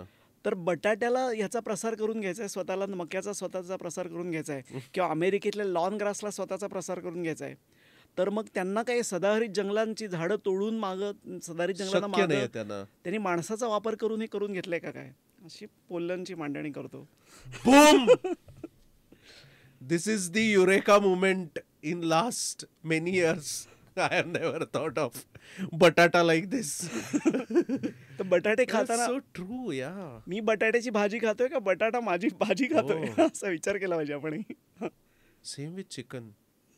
अगदीच म्हणजे काय तर तर पोलन माझा खूप आवडता लेखक आहे. असे म्हणजे अनेक इंग्रजीत तर खूप सगळ्या गोष्टी पुस्तकं उपलब्ध आहेत आणि गेल्या काही वर्षात मी म्हटलं तसं मराठीत खूप चांगलं साहित्य येतं याच्याबद्दल.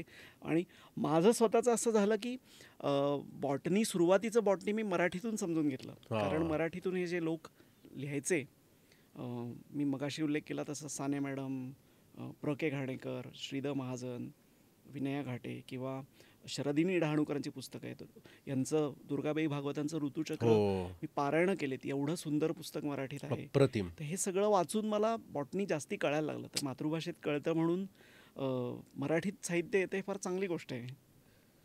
अमेझिंग. मला तुझ्याशी बोलताना एकतर तू शेवटी जे सोडलंस माझ्या डोक्यात ते आहेच, ते आता राहणार आहे अनेक दिवस की कोण कोणाचा वापर करून घेत आहे. पण coming back to you, thank you तू आलास, कारण एकतर तुझ्यामुळे माझं तर अनेक बायस तुटलेच, पण अनेक प्रेक्षकांचे आज बायस तुटले. तुम्ही प्लीज कमेंटमध्ये याला सांगा की वी हॅव ऑलवेज आणि मी आज माफी मागतो, कारण कलाकारांनी नेहमीच सायंटिस्ट म्हणजे इतके बोरिंग आणि असे काहीतरी ढुड्डाचार्य अशा पद्धतीने रंगवलेले आहेत. पण या सिरीजमध्ये जेवढे रिसर्चर्स येत आहेत, जेवढे शास्त्रज्ञ येत आहेत, जेवढे एक्सपर्ट्स येत आहेत, त्याच्यात मला असं लक्षात येते की तुम्ही किती कूल आहात. म्हणजे तू कविता वाचतोस, तुला साहित्याचा तुझा प्रचंड अभ्यास आहे. मगाशी त्याने क्रिकेटचं काहीतरी तेंडुलकरचं मला उदाहरण देत होता. तू फिरतोस, खातोस, पितोस, you are so full of life. आणि तुमच्या नजरेतून जर आम्ही आयुष्य बघायचं ठरवलं सामान्य माणसांनी, तर जीवन खूप जास्त रसरशीत होईल. अगदीच. अजिबात असं नाहीये की विज्ञानामुळे तुमचं जगणं हे बोरिंग होईल. ॲक्च्युली खूप रसरशीत होईल, कारण तुम्ही प्रत्येक गोष्टीकडे त्या कुतूहल असलेल्या नजरेने बघायला लागाल. प्रत्येक झाडाविषयी मी रस्त्यातून जाताना जर क्युरियस असेल, तर मला असं वाटतं की किती जास्त मजा येईल. मला जर ते माहीत झालं, त्या झाडावर असलेल्या कीटकांविषयी माहिती झालं, त्या झाडाच्या मुळं ज्याच्यात गेली आहेत त्या मातीतल्या मायक्रोब्सविषयी मला माहिती झालं, तर मला असं वाटतं actually I will start looking at this world the way you see, right, and it is so much more interesting. So thank you very much तू आलास. आणि तुम्ही कॉमेंटमध्ये प्लीज आम्हाला सांगा की तुम्हाला हा एपिसोड कसा वाटला. तुम्ही अशा पद्धतीने झाडांकडे, पक्ष्यांकडे, प्राण्यांकडे बघायला लागलायत का, ही आम्हाला कमेंट्समध्ये कळवा.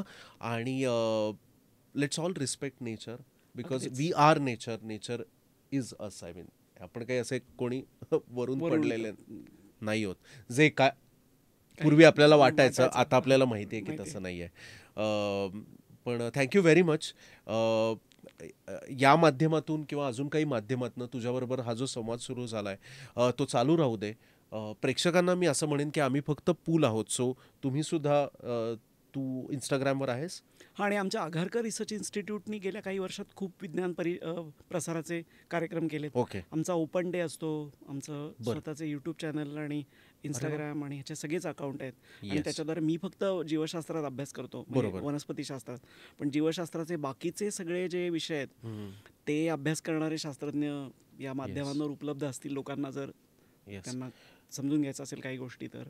नाही, आमचाही असा एक अत्यंत प्रांजळ हेतू आहे या पॉडकास्टद्वारे की आपण जेव्हा एखाद्या शहरात जातो तेव्हा पर्यटन स्थळांमध्ये आपण जी स्थळं टाकली आहेत त्याच्याबरोबर या सगळ्या इन्स्टिट्यूट्स, म्हणजे आयुका असेल, आघारकर इन्स्टिट्यूट असेल, आणि पुण्यातच अनेक आहेत, इतर शहरांमध्येही भरपूर आहेत, तर ती सुद्धा लोकांच्या रडारवर यावीत. विज्ञानाची तीर्थक्षेत्र, विज्ञानाची तीर्थक्षेत्र. आणि इथेही जाऊन आपण तीर्थ विज्ञानाचं घ्यायला हरकत नाही. त्यानेही खूप आपल्या जीवनात आनंद आणि वृद्धी होऊ शकते. जाता आता परत एकदा थँक्यू व्हेरी मच. आणि मला तुम्हाला हे सांगायचं आहे की कदाचित मी याच्याबरोबर अजून थोड्याशा गप्पा किंवा काहीतरी काम चालू ठेवीन कुतूहल कारखानाच्या माध्यमातून. तुम्हाला माहितीच असेल की मी कुतूहल कारखाना नावाचा स्वतःचा एक प्लॅटफॉर्म उघडला आहे. तर नक्की तुम्ही त्याचाही यूट्यूब चॅनल सबस्क्राईब करा. आम्ही इंस्टाग्रामवर पण आहोत. आणि मराठीतून विज्ञानाचा प्रसार आणि प्रचार असा आमचा एक हेतू आहे.